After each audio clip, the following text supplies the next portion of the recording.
Bem-vindos a mais um episódio do nosso podcast. E hoje nós vamos falar sobre um tema extremamente importante no tratamento do paciente com cardiopatia congênita, que é a nutrição.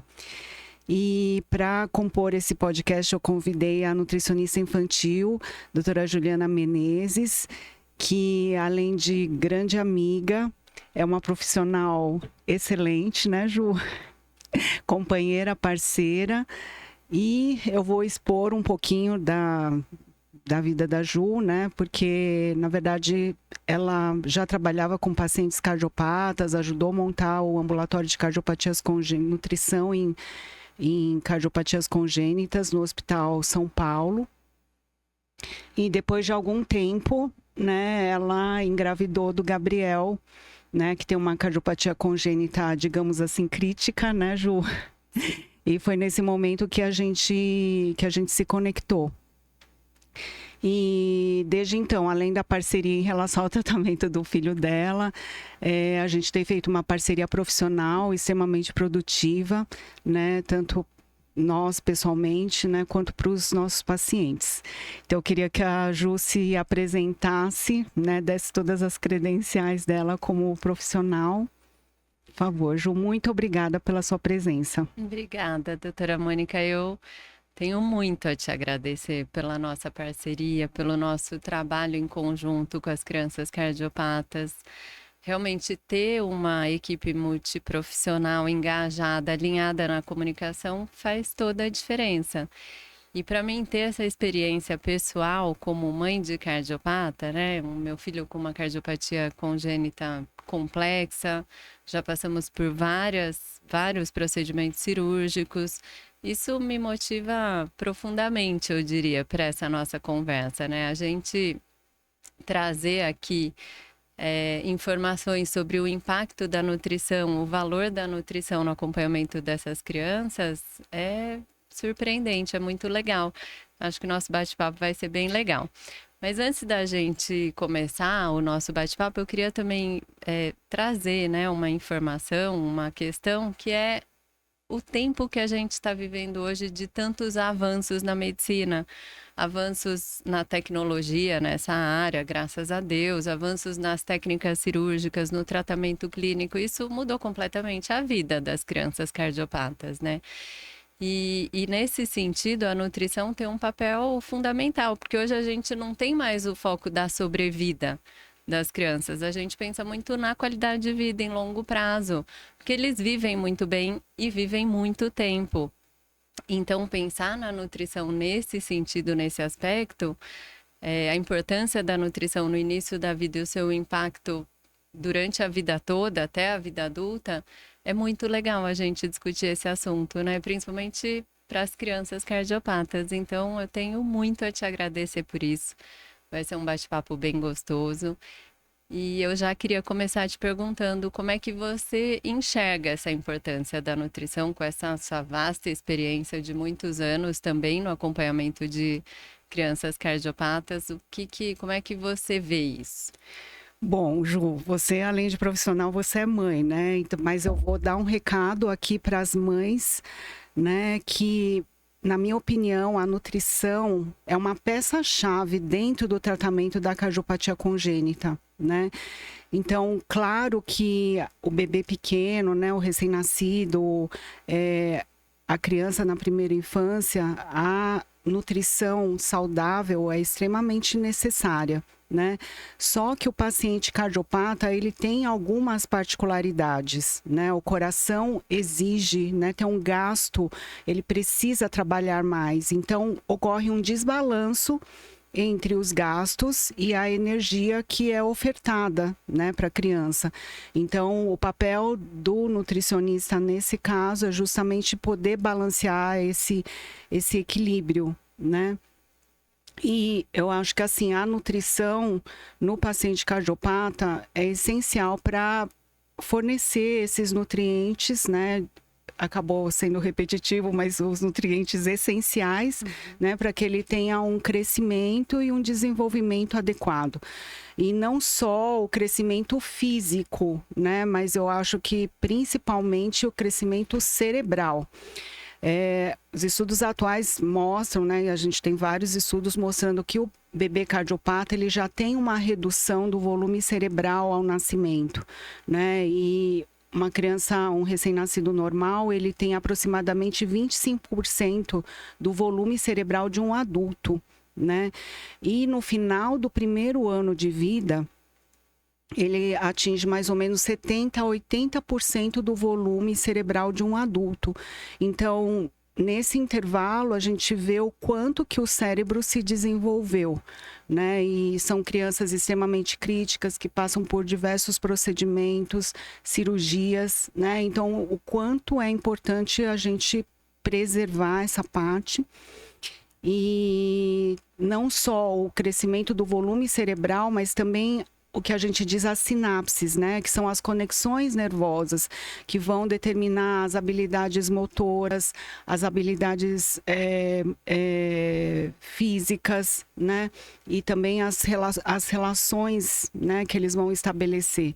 Então, é uma fase extremamente importante e que a nutrição tem um papel fundamental e a gente se empenha, né, faz tudo isso para esses pacientes justamente para que eles sejam adultos funcionais, né, que possam exercer as suas capacidades ao máximo, né? Então, é por isso que eu priorizo tanto a parte nutricional. Muito legal.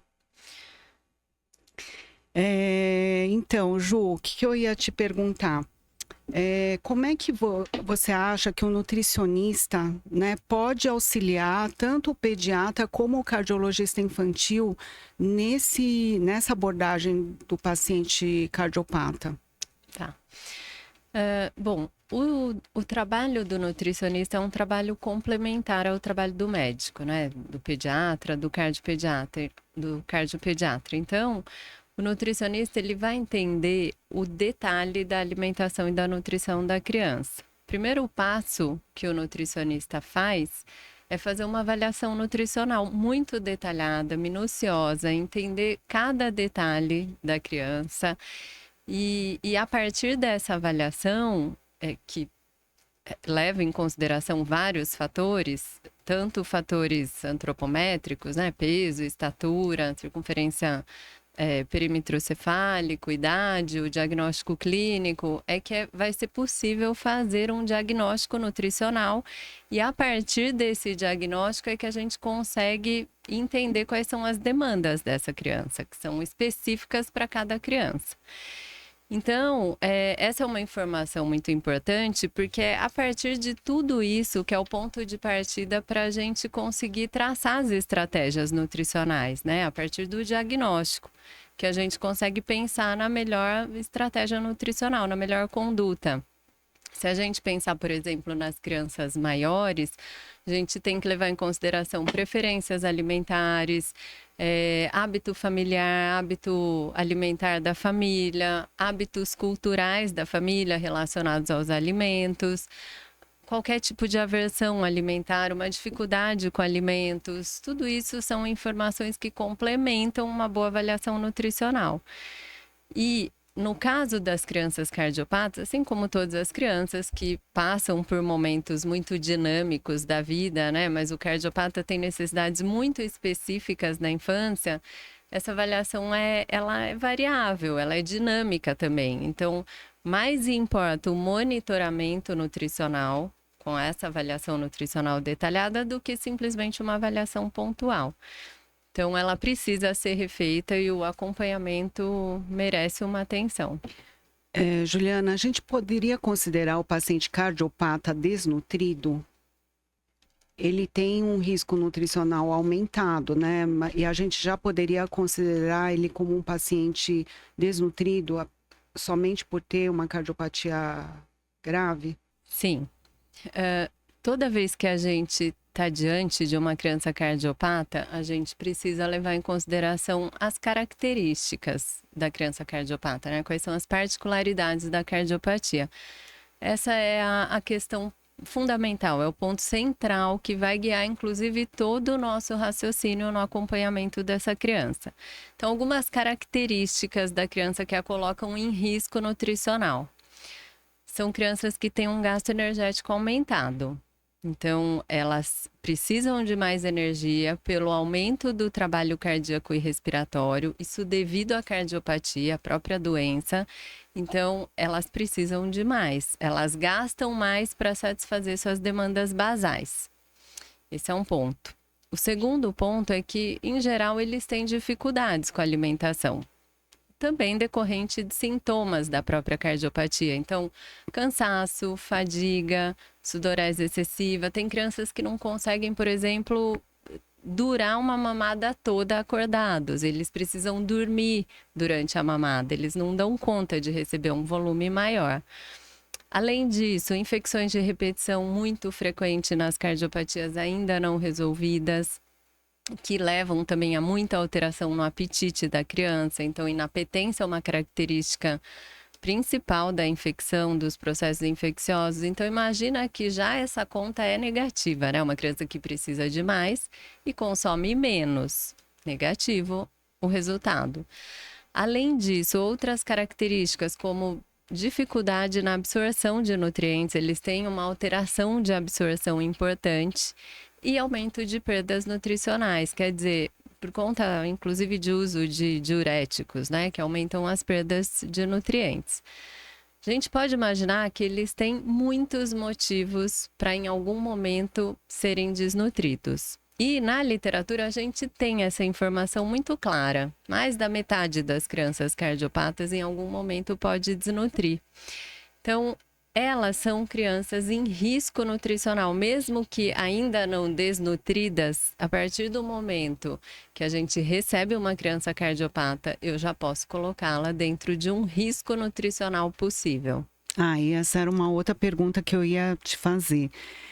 A partir do momento que você recebe, né, é encaminhado a você um paciente cardiopata, seja ele pelo cardiologista infantil ou pelo pediatra, quais são os parâmetros importantes que você leva em conta? Sim, tem muita informação que realmente importa até para se fazer uma boa avaliação nutricional. A começar pela história clínica, que precisa ser muito detalhada desde o nascimento. Informações super importantes do nascimento. Peso e estatura do nascimento, idade gestacional.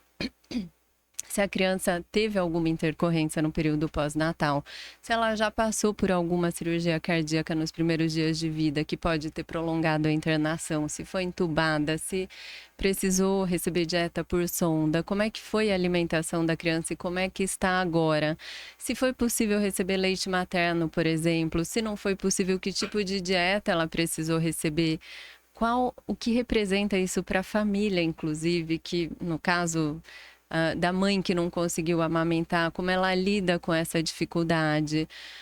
Outras malformações associadas a cardiopatias, outras cirurgias que a criança eventualmente pode ter sido submetida, são vários fatores da história clínica da criança, além, claro, do diagnóstico, da complexidade, que a gente precisa considerar já de partida para fazer uma boa avaliação nutricional e entender quais são as demandas. Agora, uma questão fundamental é entender o motivo do encaminhamento. Então, se o médico encaminhou para avaliação nutricional, para que se faça uma manutenção, por exemplo, ou até uma recuperação nutricional num período pós-cirúrgico, existe um objetivo para isso. Agora, se a criança veio encaminhada, diferente, né, do primeiro objetivo, se ela veio encaminhada para fazer um preparo, porque ela vai ser submetida a uma cirurgia cardíaca em breve e ela precisa de uma recuperação nutricional um pouco mais rápida, aí a gente tem outro objetivo. Então, esse entendimento da intenção e qual é o caminho que a gente vai seguir é fundamental. Aí a importância da equipe multidisciplinar, né? De estar bem alinhado qual é o objetivo final em relação ao tratamento daquele paciente. Sim. Né? Porque é o que eu sempre falo, né? Um paciente muito bem nutrido, ele vai ter um pós-operatório com uma melhor evolução. Né, vai ser uma evolução mais breve, né, com menos sofrimento tanto para o paciente quanto para a família, né, ele vai ter menos possibilidade de infecções, ele vai estar com a musculatura mais adequada, né, para enfrentar todo o período perioperatório, né, de jejum, uso de volumes de dieta muito baixos, uso de diurético. Então, ele vai ter uma reserva para poder transpassar esse período, né? A cicatriz cirúrgica vai ser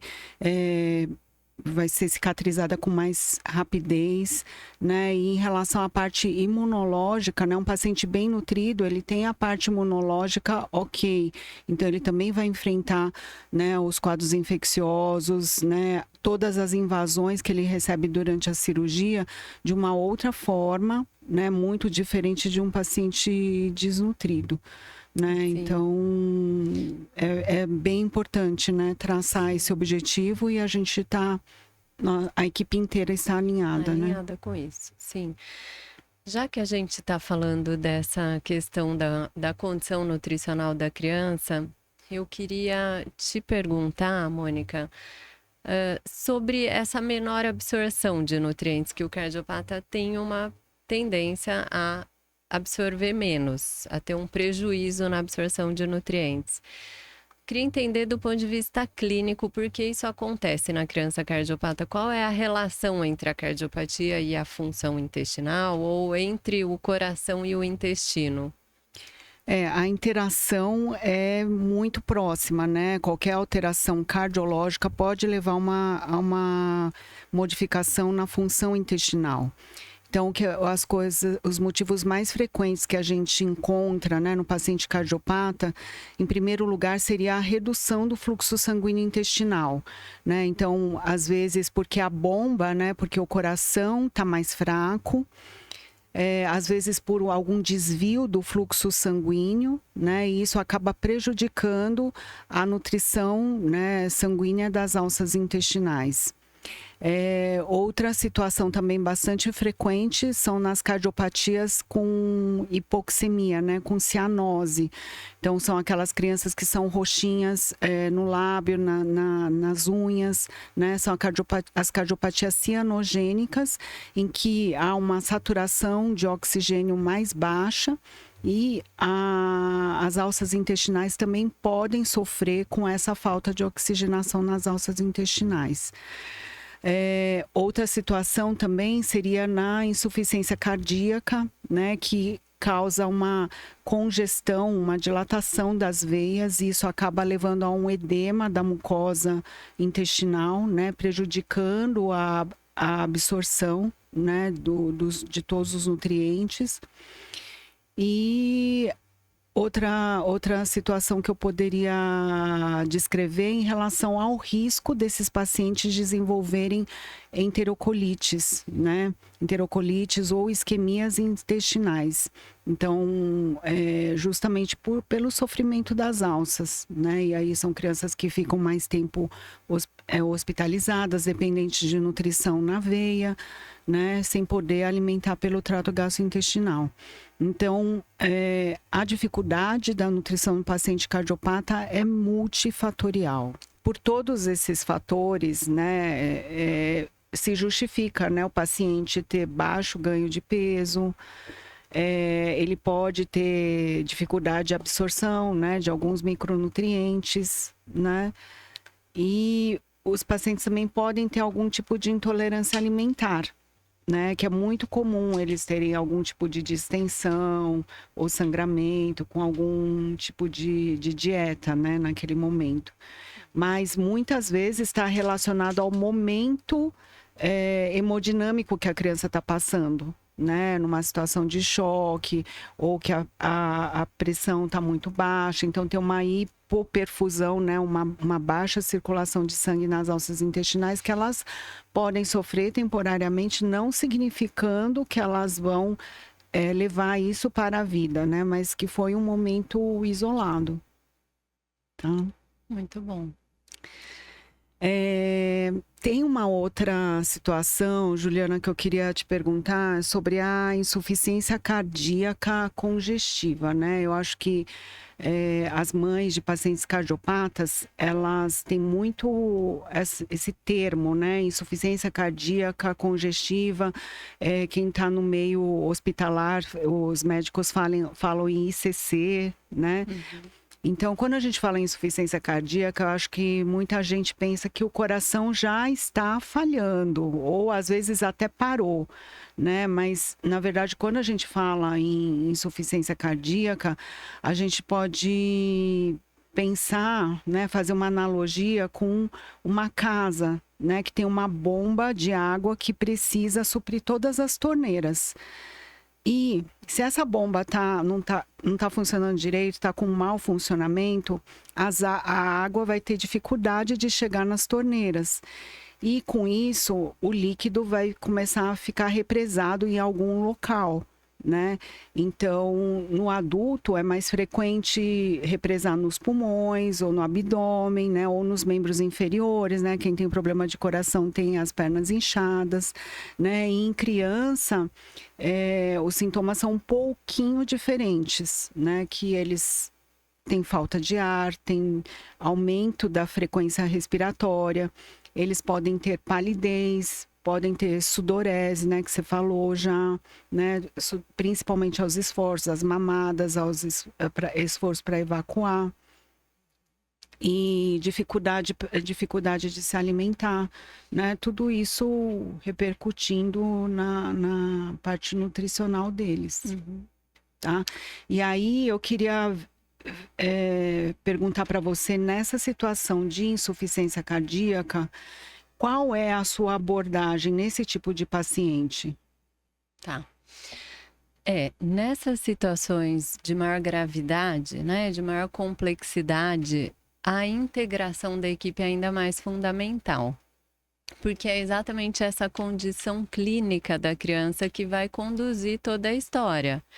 Então, a avaliação do cardiopediatra, por exemplo, para identificar se há necessidade, por exemplo, de uma restrição hídrica maior, ou se há necessidade do aumento de doses de diurético, por exemplo, são fatores que vão impactar diretamente na decisão da dieta, né? Ou na estratégia nutricional que a gente vai abordar. Na insuficiência cardíaca, especialmente, o gasto energético é muito elevado. A desnutrição é muito frequente nesses casos. A perda de massa muscular é muito alta. Então, de partida, a gente precisa oferecer mais calorias e mais proteína. Se houver, por exemplo, a necessidade do uso de altas doses de diurético, a gente já pode prever que também as perdas nutricionais estão aumentadas. Então, obrigatoriamente, a gente precisa suplementar em eletrólitos, suplementar em vitaminas do complexo B, por exemplo, vitaminas hidrossolúveis, para garantir um suporte basal nessa criança. Agora, do ponto de vista de oferta energética calórica, especialmente, a gente tem uma referência muito clássica na literatura que diz que essas crianças precisam de aproximadamente 1,5 vezes a mais em termos de oferta calórica quando comparada à recomendação para criança saudável. É um número alto. Então, um exemplo prático, uma criança de 12 meses precisaria em torno de 100 calorias por quilo por dia para atender suas necessidades. Nesse grupo específico, uma criança com 12 meses precisaria de 150 calorias por quilo dia. E por um período razoável, para que a gente possa ver alguma recuperação nutricional. Como a gente faz isso na prática é o maior desafio, né? Então, a gente tem, por exemplo, disponível suplementos nutricionais completos que podem ser usados pela via oral. Então, a gente calcula a dose diária para atender essa alta demanda e a criança poderia receber essa nutrição pela via oral. Acontece que algumas crianças, em algumas situações, não conseguem receber esse volume todo no dia. Não tem uma boa aceitação da dieta pela via oral. E aí, nessa situação, a gente pode pensar em uma dieta complementada pela via enteral. Então, passa-se uma sonda, a criança recebe a dieta pela via oral livremente, né, a partir do que é proposto no dia. E o que ela não conseguir, a gente faz a infusão do restante do volume pela sonda nasoenteral, por exemplo. Essa é uma estratégia. Agora, essas estratégias todas, elas variam conforme a etapa que a criança está, conforme o momento. Se é, por exemplo, um momento pós-operatório, em que a gente não tem tanta intensidade na recuperação nutricional, ou se é, por exemplo, aquela etapa que ela está entre as etapas cirúrgicas, que ela vai passar por mais procedimentos cirúrgicos até chegar à correção definitiva ou à cirurgia definitiva. Ou se é, por exemplo, um preparo, porque a criança vai para o procedimento cirúrgico muito em breve, então ela precisa de uma recuperação mais rápida. Tudo isso muda a estratégia nutricional. E eu até queria te fazer uma pergunta nesse aspecto, nesse sentido. Quais são os pontos mais importantes das crianças nesse interestágio entre uma cirurgia e outra, entre uma etapa do tratamento e outra, que pode impactar mais a condição nutricional da criança ou a dieta que a gente vai oferecer? Esse período que a gente chama interestágios, né, geralmente são cardiopatias mais graves, em que o tratamento cirúrgico ele é feito de forma estadiada, né? Então, em geral, o primeiro estágio é feito logo ao nascimento e o segundo estágio é entre 4 a 6 meses de idade. E, geralmente, a internação no período neonatal é uma internação longa, né? Não é incomum ter pacientes que ficam internados 2 ou 3 meses. Então, realmente, a gente tem muito pouco tempo, né, para tentar fazer essa recuperação nutricional. Então, é claro que a gente tem que otimizar a oferta calórica, né? Sempre tem um déficit calórico, né? A necessidade calórica do paciente e realmente o que ela consegue mamar. Né? Então, por isso é importante a nutrição nesse sentido, que vai tentar ofertar o maior número de calorias, né, num volume menor, né, para facilitar o trabalho desse paciente. E a gente vai ter que observar o quanto que ele vai tolerar. Se ele não vai ter distensão abdominal, se não vai ter vômitos, se não vai ter nenhum tipo de sangramento, né? Se ele vai tolerar e se ele vai ter um ganho de peso efetivo. Em relação à parte hemodinâmica, o que a gente precisa fazer, precisa saber se o paciente tem alguma lesão, né, cirúrgica ou pós-cirúrgica ou da cardiopatia de base mesmo, que predispõe ela não conseguir ganhar peso, não conseguir fazer essa recuperação nutricional, né? Porque muitas vezes a gente precisa resolver o problema, porque é um problema anatômico, né, cirúrgico, e por mais que você otimize o tratamento nutricional, a gente nunca vai ter efetividade, né? Então, eu acho que basicamente seria a gente visualizaria a parte hemodinâmica e a medicação. Se a gente tem como otimizar a medicação, né, diminuir o diurético, aumentar o vasodilatador, né, e tentar diminuir essas perdas do paciente para que ele tenha um ganho ponderal adequado. Eu queria aproveitar, Mônica, e também te perguntar, porque a gente tem muito essa ideia de que a criança que tem um problema no coração é igual a fazer uma restrição de volume, a fazer uma restrição hídrica. E isso impacta diretamente na dieta, né? E como a gente vai manejar a dieta, inclusive. Então, eu queria te fazer essa pergunta. Toda criança cardiopata precisa fazer a restrição de volume? A gente tem um teto para trabalhar com essa restrição de volume? Tem um número que a gente possa pensar na verdade, assim, essa crença é extrapolada do adulto, né? Que o adulto tem que restringir líquido num caso de insuficiência cardíaca. Só que, como a gente já falou desde o começo, a criança, ela está em fase de desenvolvimento, né? Tanto físico quanto cerebral. A gente sempre vai priorizar a oferta da dieta, a oferta calórica. Nem que a gente tenha que aumentar a medicação, né? Então, diferente do adulto. Aí a mãe sempre pensa, tá mamando tantos ml, mas só que tá tendo que dar de mamar de 2 em 2 horas. Não, tá faltando leite. A gente sempre vai otimizar a oferta da dieta nesses casos, né?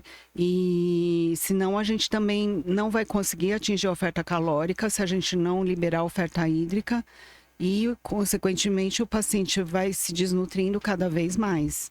Né? E nós não vamos conseguir atingir o nosso objetivo. É interessante e importante essa informação, né? Porque às vezes a gente tem, por exemplo, crianças que moram em regiões super quentes do país, cardiopatas, que a mãe fica preocupada em liberar volume da dieta e às vezes a gente coloca até a criança em risco de fazer uma desidratação, né? Nessas regiões que ainda ela gasta mais líquido, né? Exato.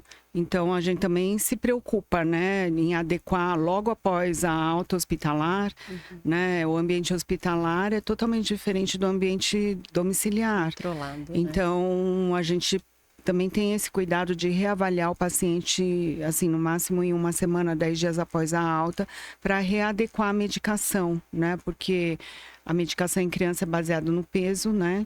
E a gente precisa ver se está tendo um ganho de peso adequado, se as medicações estão com as doses adequadas, né? E como é que está sendo o ritmo desse bebê em casa.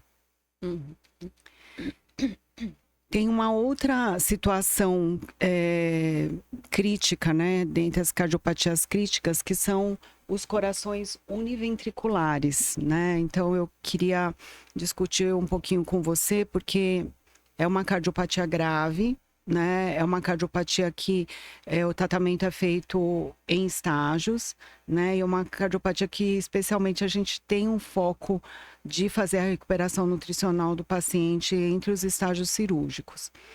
Então, só esclarecendo, né, para a população geral, o que seria um coração com fisiologia, né, com funcionamento biventricular, e o que seria um coração com funcionamento univentricular. Novamente a analogia das casas, né? Então, vamos supor que uma casa tenha duas bombas, né? Uma bomba distribuiria o sangue, distribuiria água limpa, né, para todos os cômodos, e a outra bomba receberia a água usada para ser reaproveitada, né? E isso corresponderia ao ventrículo direito e ao ventrículo esquerdo. Tá? E aí a gente consideraria isso como uma fisiologia biventricular, ou seja, tem 2 ventrículos, né? Cada um deles para a circulação pulmonar, o ventrículo direito para a circulação pulmonar e o ventrículo esquerdo para a circulação do corpo. Agora, imagine essa situação na casa que você só tenha uma bomba, né? Então, esse ventrículo não existe, ou a função dele, ou ele não tem uma função efetiva. Então, essa bomba vai ter que fazer a função das 2 circulações, né? Então, isso que a gente chama de fisiologia univentricular, e isso leva uma sobrecarga, né, de todo o sistema, e que vão precisar de correções cirúrgicas para adequação desse sistema. Mônica, e como é que a gente faz o acompanhamento nutricional? Tem alguma diferença no acompanhamento da criança que na fisiologia biventricular ou univentricular? Sim, acho que a gente pode dizer que na fisiologia biventricular, se o paciente passou pela correção cirúrgica e não ficou com nenhuma lesão residual significativa, a gente conduziria muito próximo do que seria um paciente normal, né, sem cardiopatia.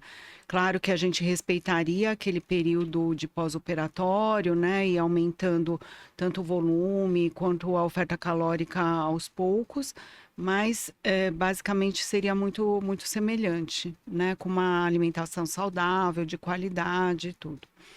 Agora, na fisiologia univentricular, eles são pacientes mais delicados, porque é um ventrículo tendo que dar conta das 2 circulações, né? Ele precisa levar sangue tanto para o pulmão quanto para o corpo, né? E a circulação das alças intestinais também, ela é menor, ela é um pouco prejudicada. Então, muitas vezes, se a gente observa que o paciente não está tendo uma boa aceitação, está tendo distensão abdominal ou vômitos, a gente pode trocar a dieta, né? Às vezes a gente pede ajuda, né, do serviço de nutrição, do nutrólogo, para dar uma dieta mais hidrolisada, que seria uma dieta mais quebradinha, né, para facilitar a absorção.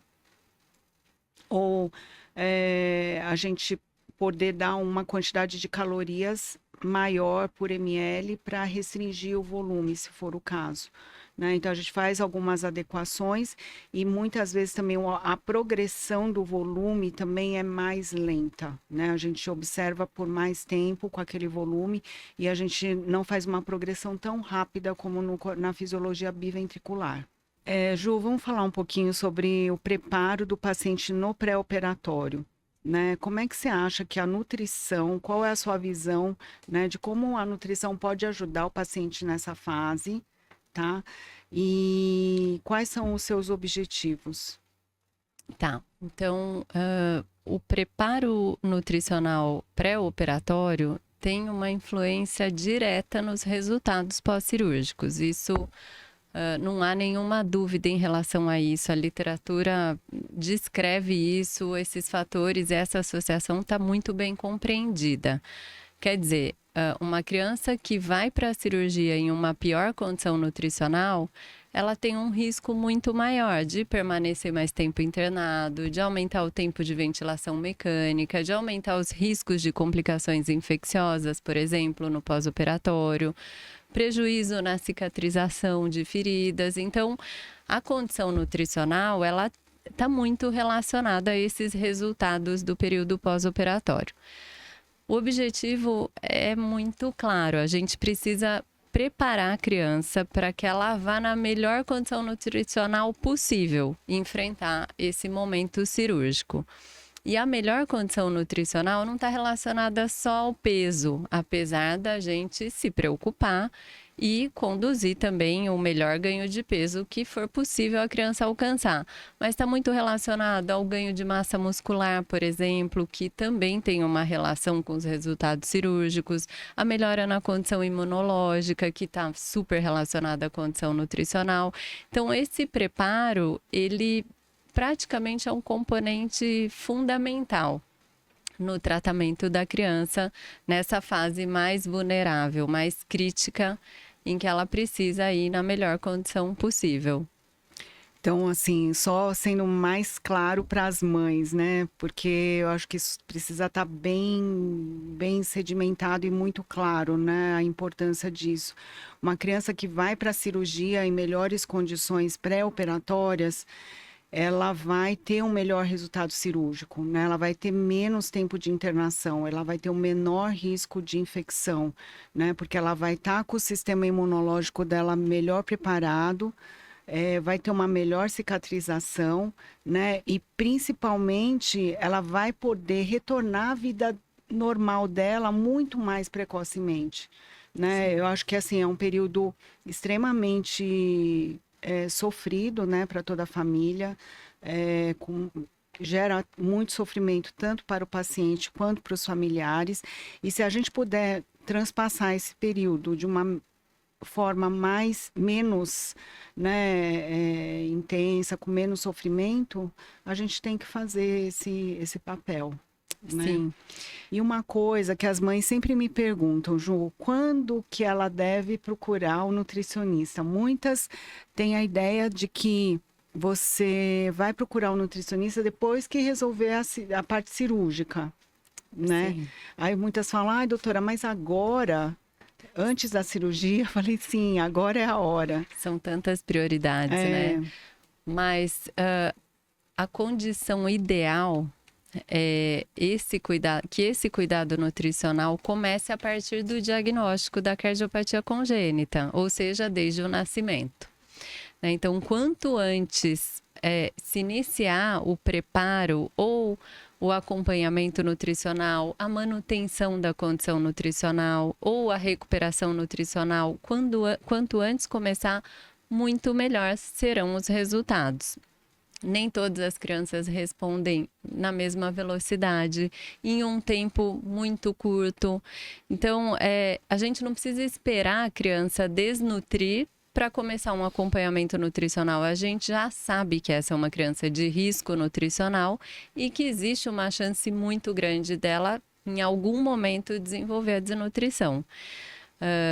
Dados os prejuízos que a desnutrição tem e o seu impacto tão negativo nesses resultados no período pós-operatório, o quanto antes a gente resolver a condição nutricional ou fazer a manutenção, evitar que a criança venha a desnutrir, muito melhor. Então, esse acompanhamento, idealmente, deveria acontecer desde o nascimento. Exato, e ser um tratamento preventivo. Preventivo. Né? Então, evitar que a criança chegue a desnutrição. Exatamente. É que são tantas prioridades de fato, né? E eu queria até emendar essa discussão com você, porque realmente as crianças e as famílias em si estão muito sobrecarregadas nesse período, né? Sobrecarregadas de muitos profissionais, muitos especialistas, muitas intervenções e muitas dificuldades para lidar com as notícias, é muito imprevisível esse período. É muita consulta, é muito exame,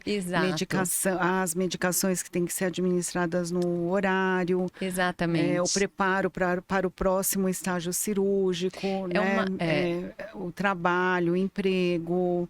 É uma rotina sobrecarregada em tempo integral. E aí, eu queria que você trouxesse um pouco sobre essa sua experiência de tantos anos acompanhando essas crianças e suas famílias. Como é que você vê a aceitação delas quando a gente precisa abordar esse assunto, né? Ou o encaminhamento para mais um especialista, no caso para o nutricionista que vai organizar a dieta da criança, ou uma mudança de dieta, uma intervenção, o uso de algum suplemento a mais. Como é que você enxerga, assim, como é a aceitação delas? Em geral, a aceitação das famílias é boa, né? Porque eu acho que eles estão direcionados em fazer tudo que seja de melhor pro bebê, né? Eu acho que poderia dividir em 3 possíveis cenários. Assim, um cenário que a criança está bem, né, que a gente falou anteriormente, e que, na verdade, o acompanhamento nutricional é apenas para evitar que ela entre numa situação de desnutrição, né? Uma situação uma situação intermediária em que a criança realmente já apresenta alguns sinais de desnutrição e precisa realizar a recuperação nutricional. Então, nesse caso, a gente sempre vai pedir auxílio para o pediatra do paciente e para a nutricionista, né, e de preferência especializada em pacientes cardiopatas. E tem uma situação mais grave, né, que a gente vê sinais clássicos de desnutrição, né, que realmente todas as medidas já foram tomadas e que o paciente não está respondendo e que a gente precisa tomar alguma intervenção muito rápido, né, e a família realmente não dispõe de ferramentas para lidar com tudo isso, né? Então, já teve situações em que eu cheguei a expor para a família a necessidade de uma internação, né, para a gente sentir um pouco melhor o paciente, poder coletar outros exames, testar dietas diferentes, né, ou formas diferentes de administração da dieta, para que a gente consiga ter um resultado melhor, né? E eu queria complementar também essa sua fala, dizer que nós profissionais, a gente tem que ter uma escuta muito ativa e com empatia com essas famílias. Porque muitas vezes elas trazem tantas angústias com essa questão da alimentação, que não foi uma condição programada, né? É uma situação atípica a alimentação da criança cardiopata, principalmente nesses períodos de maior complexidade. Então, entender qual é a preocupação, a angústia, a aflição da família, acho que é fundamental para a gente chegar em uma próxima intervenção. Agora, quando a família entende, que é exatamente isso que você acabou de expor, né? A conversa, a informação, quando a família entende a situação atual e a necessidade da intervenção, né? Quando a intervenção, quando a conduta ela é muito bem aplicada, em geral a preocupação, a ansiedade, ela some, a insegurança da família desaparece. Então, acho que a informação, essa transparência na conversa e esse entendimento do profissional do que a família está passando, flui melhor. Uma nova intervenção. Com certeza. E ela saber que tem pessoas que estão apoiando elas, né? Sim. Nesse processo. Que elas podem contar com os profissionais nesse processo difícil. É o que eu falo, né? O caminho não é suave, não. Mas a gente está junto, né? A rede de apoio profissional é fundamental. Excelente. Eu vou te fazer mais um questionamento, Mônica, porque a gente vive num impasse muito grande. É um fogo cruzado, eu digo no sentido de sentir a pressão de todos os lados, né? Então, a gente precisa preparar a criança para que ela vá para a cirurgia na melhor condição nutricional possível. Mas, por outro lado, muitas vezes a gente não tem tempo para fazer isso porque ela precisa operar. Né? E muitas vezes é após a cirurgia que a gente vai conseguir uma melhor recuperação nutricional. Então, é uma situação bem delicada nesse sentido, e eu queria te fazer uma pergunta assim, ó. Quando é que você diz que a criança não está preparada, nutricionalmente falando, para ir para a cirurgia? É uma situação crítica, né? Mas muitas vezes são pacientes que têm outras doenças associadas, além da cardiopatia, ou alguma síndrome genética, né? Que prejudica o ganho de peso, né? E favorece a desnutrição do paciente.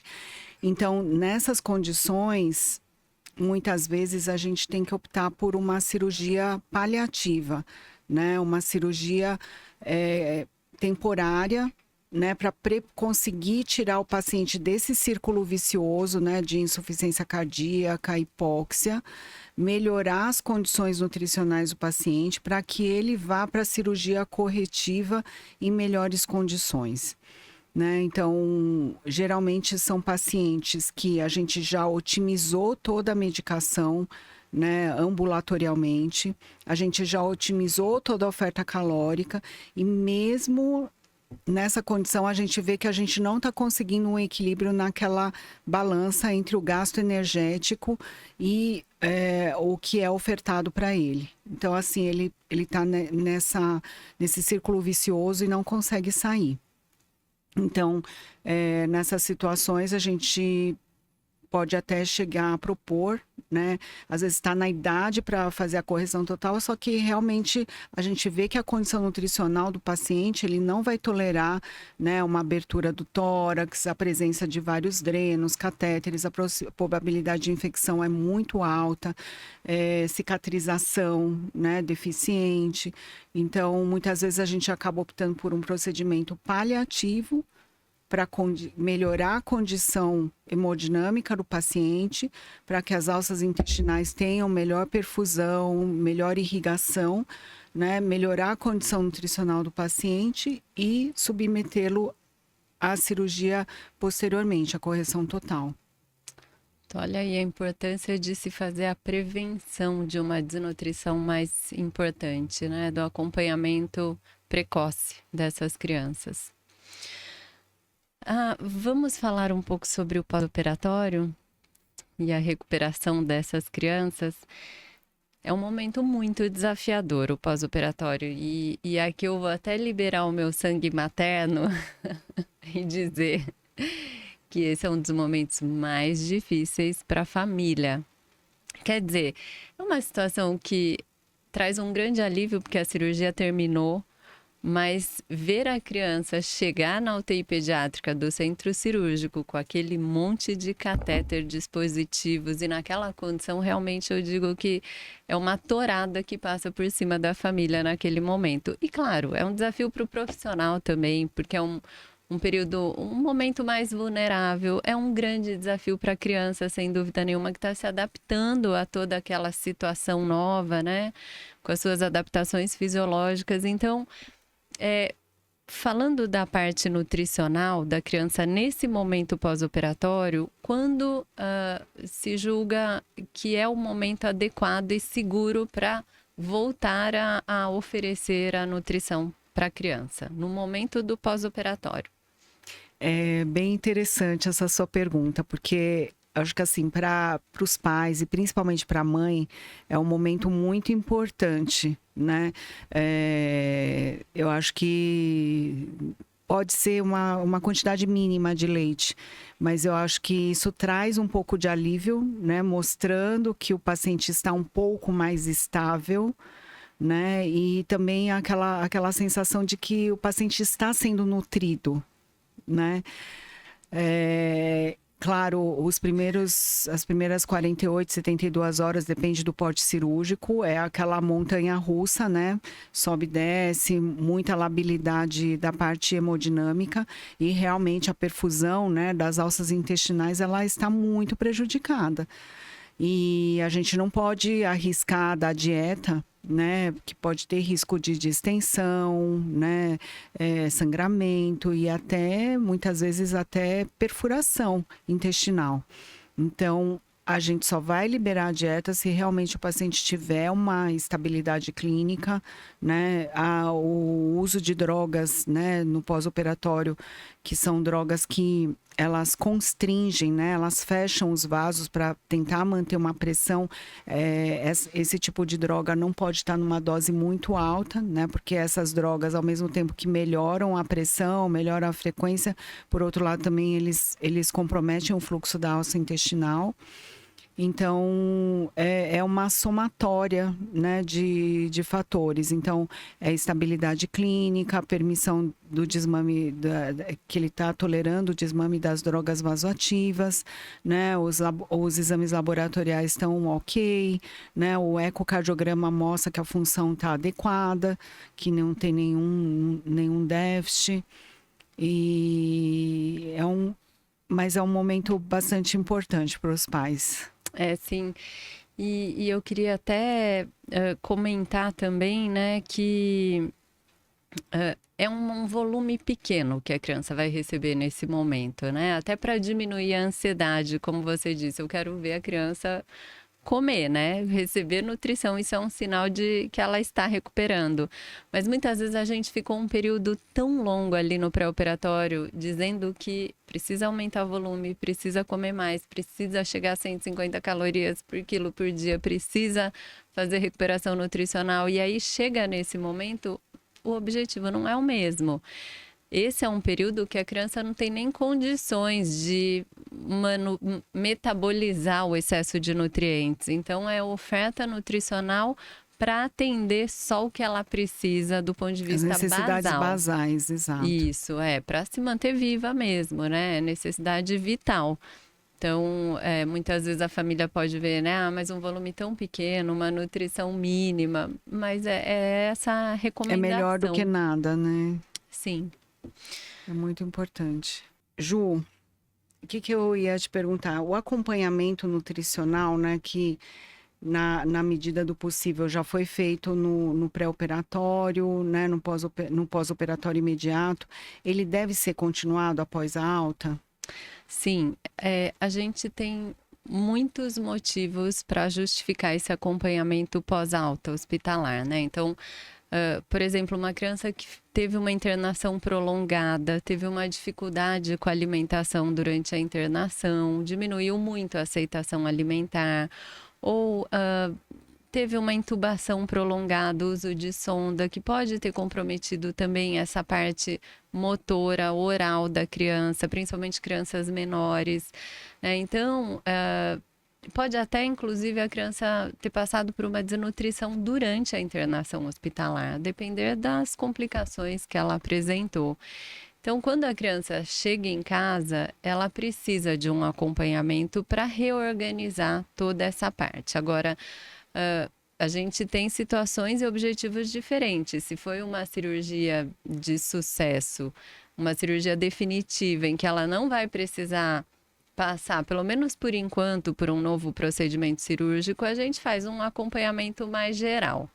Agora, tem também aquelas situações em que a criança ficou com uma lesão residual durante a cirurgia e que ela vai provavelmente passar por um novo procedimento cirúrgico, e independente do tempo, né? Se ela vai precisar de 4 meses de intervalo, se ela vai precisar de mais ou menos, o ideal é que a gente já inicie esse preparo novamente, né? Para que ela vá de novo na melhor condição nutricional possível. Então, pós-alta, a gente tem objetivos variados, mas o acompanhamento nutricional é fundamental. E só fazendo um adendo no que você falou em relação ao paciente que fica com alguma lesão residual e vai precisar ser reoperado, a minha experiência pessoal é que aqueles pacientes que conseguem ter algo, porque recuperar tudo muitas vezes não vai conseguir, mas que conseguem recuperar parcialmente a parte nutricional, eles conseguem segurar mais tempo e aumentar o tempo entre uma cirurgia e outra. Então, às vezes, a gente consegue jogar essa cirurgia mais para frente, tendo uma condição nutricional melhor, né? Então, assim, para mim, a parte nutricional é extremamente importante. É essencial, é um componente do tratamento mesmo, né? Eu queria ainda, sobre esse momento pós-operatório, te perguntar se tem alguma diferença no pós-operatório em função do tipo de cardiopatia. Então, nas cardiopatias mais complexas ou não, ou até podemos pensar na cardiopatia em que o coração é univentricular ou biventricular. O pós-operatório é diferente? Você diz em termos nutricionais ou em termos gerais? Em termos gerais. Assim, a gente, por isso o cardiologista infantil, ele tem que ter um entendimento muito importante de como ficou a correção, né? Qual a fisiologia de base do paciente, quais alterações foram feitas durante a cirurgia e quais são as dificuldades que o paciente está tendo para adaptação nesse novo modelo pós-cirúrgico, né? Porque isso vai impactar no tipo de ventilação que você vai ofertar para o paciente, no tipo e na quantidade das drogas, né, vasoativas que você vai administrar, se o paciente precisa de diurético ou não, né?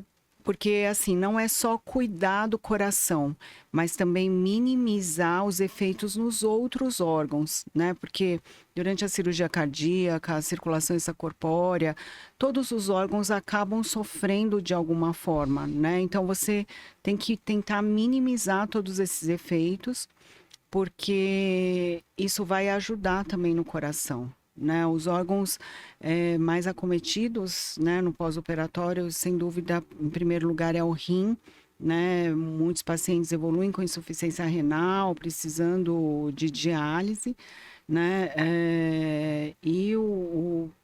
A gente pode ter acometimento também do fígado, um acometimento transitório, eles podem ter intercorrências neurológicas, né? Então, a gente cuidando de tudo, o coração também vai ficar melhor. Mas realmente, de acordo com a cardiopatia, se tem um ou se tem 2 ventrículos, ou que tipo de correção foi feita, isso impacta na forma de condução no pós-operatório, sem dúvida. Ah, legal. Porque eu estou pensando, né, uma condição frequente também da parte nutricional que a gente passa e encontra durante a internação hospitalar é a recusa alimentar da criança, né? E a criança tem muitos motivos para recusar alimentos nesse momento. Ela tem, inclusive, um motivo cirúrgico, que é esse processo inflamatório tão exacerbado. que acaba afetando diretamente as necessidades nutricionais da criança e o apetite. É uma fase transitória, mas nesse processo agudo, ela recusa muito alimentos, né? E também uma outra condição frequente é, depois desse período mais agudo, dessa reação inflamatória mais intensa, a criança ainda recusa alimentos, mas aí por outros motivos e talvez a questão emocional esteja muito ligada nisso, né? Então, a criança está dentro do hospital, acabou de passar por um procedimento cirúrgico cheio de invasões. Ela não está em casa, não tem a família, não tem um ambiente de conforto. Isso afeta diretamente a Com aceitação certeza. alimentar da criança, Com né? certeza. Então, talvez, assim, para nós, como profissionais, ter essa paciência e essa empatia, porque esse é um período passageiro. Provavelmente essa criança em casa vai voltar a comer. Né? Não, com certeza. Eu acho que os bebezinhos menores, né? Eu acho que tem muitas causas locais, né? Intubação, uso de sonda, sedação, né? Ficou muito tempo em jejum, não sabem mamar direito ainda, né? Ou podem ter outros problemas associados. O problema da recusa alimentar de causa emocional, ela é mais frequente nas crianças maiores, né? Que já tem algum grau de entendimento. Então, coitada, o bebê, a criança pequena, né, 3, 4 anos, elas ainda não têm entendimento de tudo aquilo que está acontecendo com ela, é muito complexo. Sim. Muitas vezes para o adulto e para os pais também entender tudo aquilo é muito difícil.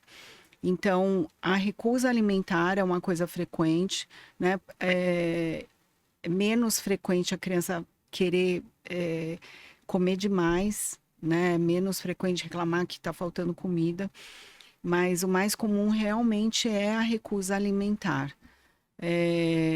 E muitas vezes, né, por exemplo, às vezes fica o pai, né, durante a internação, o pai e a mãe não podem ficar juntos, né, porque às vezes tem outros filhos para cuidarem, então a família não está reunida. E eu já tive situações que o paciente ficou internado, a criança não comia absolutamente nada, e todo mundo naquele estresse, né? A criança não come nada, precisa receber nutrição na veia.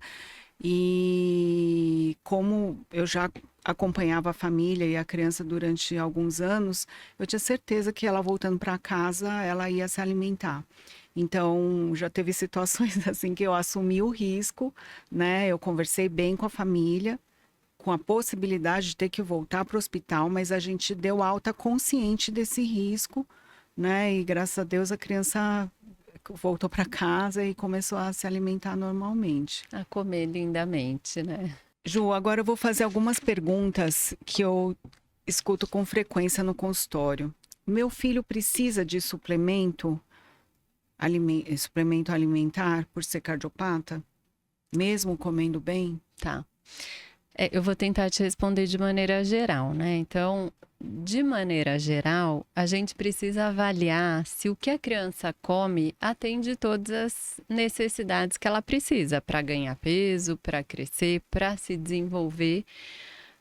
Se a criança não atender essa demanda, né? Isso varia conforme a idade, pela própria alimentação, a gente pode propor uma suplementação que vai complementar a alimentação da criança. Então, a gente supre por meio de suplementos e atinge até o valor que é recomendado para o dia. Porque não adianta suplementar se a alimentação não é saudável, né? Exatamente. A suplementação, ela vem justamente para garantir o suporte total que ela precisa. Agora, existe uma recomendação oficial aqui no Brasil, que é uma recomendação profilática, ou seja, é uma recomendação para prevenção de deficiência de ferro e vitamina D.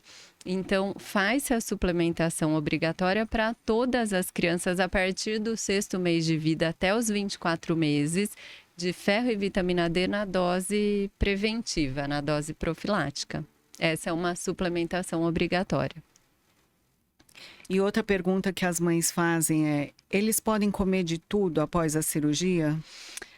Não há nenhuma limitação de alimentos por conta da cardiopatia, por conta do coração. Quer dizer, não tem nenhuma restrição falando, claro, em alimentos adequados, saudáveis para a criança, né? Então, a criança pode comer todo tipo de cereal, tubérculo, leguminosas, carnes, ovos, frutas, verduras e legumes, e que a alimentação seja a base desses alimentos, né? A base dos alimentos in natura, minimamente processados, sem nenhuma restrição. Isso é uma qualidade da dieta, né? Muito mais do que a quantidade que ela come, a gente cuida muito mais dessa qualidade, sem nenhuma restrição alimentar. Eu acho que no bebê pequeno é uma situação mais controlada, porque é fórmula, né? Ou é leite materno ou é fórmula. Sim. Agora, na criança maior, a gente precisa se preocupar com a qualidade, né? Porque Exatamente. já tem alguns vícios alimentares, tanto da criança quanto da família, né? E a gente sempre deve priorizar a ingestão calórica distribuída, né? E não baseada em carboidratos, que a maioria dos pacientes gostam mais de carboidratos do que proteínas. É por isso que o acompanhamento nutricional, ele vai muito na prevenção de erros alimentares, né? Porque depois que o erro alimentar já está instalado, né? Que a preferência já foi estabelecida, é muito difícil a gente voltar atrás. Então, o ideal é que essa criança receba, assim como todas as crianças, o recomendado para a idade com qualidade.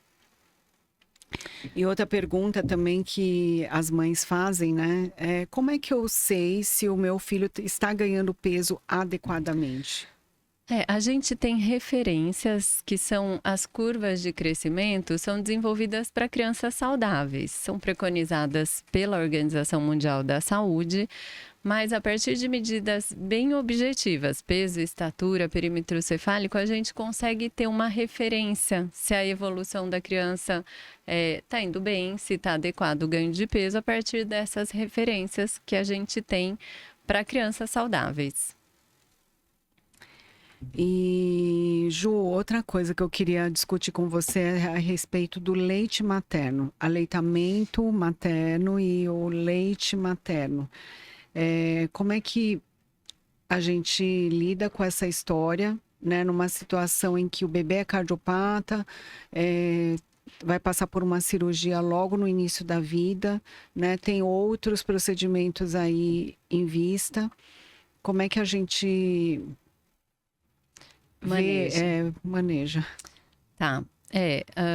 Do ponto de vista nutricional, a gente não tem dúvida nenhuma quanto à superioridade do leite materno, né? Então, ele fornece todos os nutrientes necessários na melhor forma, então a criança absorve adequadamente esses nutrientes. Existe o impacto, inclusive imunológico, para a criança que recebe o leite materno, ele tem um papel. Os anticorpos e as vitaminas. Isso, né? Imunoglobulinas. Então, o leite materno, assim, do ponto de vista de composição, ele é superior e inigualável. Não há dúvida em relação a isso. A criança cardiopata passa por situações particulares, né? Então, uma internação prolongada, muitas vezes a mãe não conseguiu amamentar logo após o nascimento. Entender a importância da gente entender qual é o desejo da mãe, se ela gostaria de amamentar o seu filho ou não.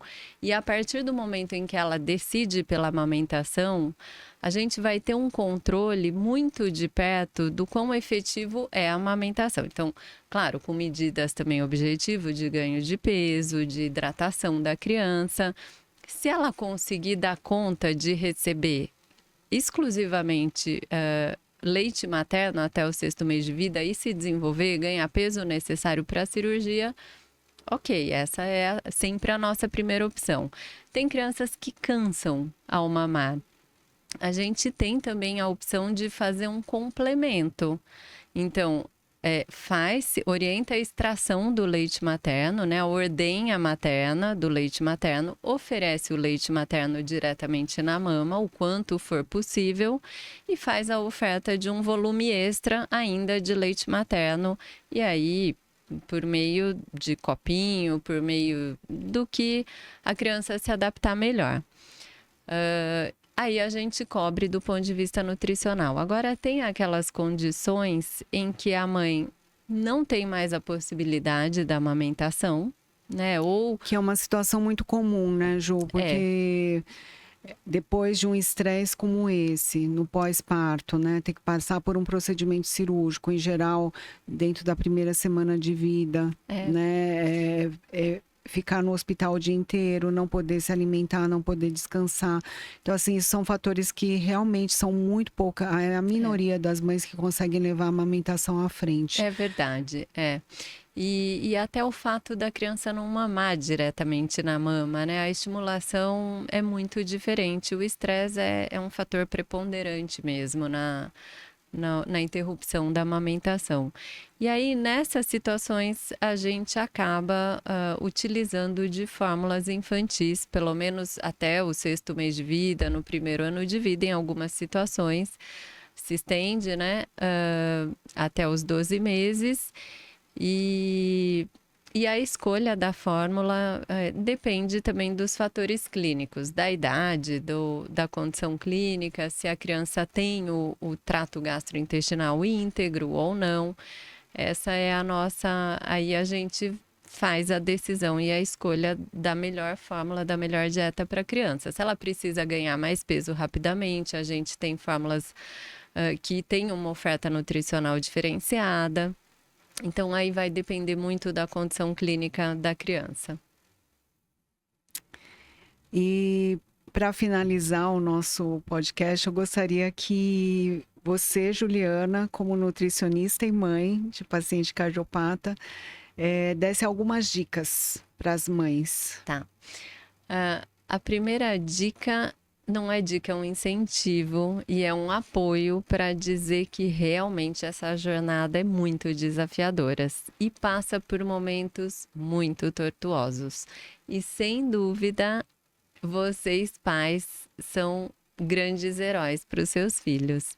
Então, apesar da gente ter falado muito aqui sobre os desafios, as dificuldades, né, os momentos mais delicados, com tratamento adequado, no tempo certo, com suporte nutricional precoce ou a tempo, muda completamente a história, né? E a nutrição, ela vem justamente para contribuir com isso, para ajudar a essa criança cardiopata ter uma qualidade de vida, uma vida plena e feliz e com qualidade daqui para sempre.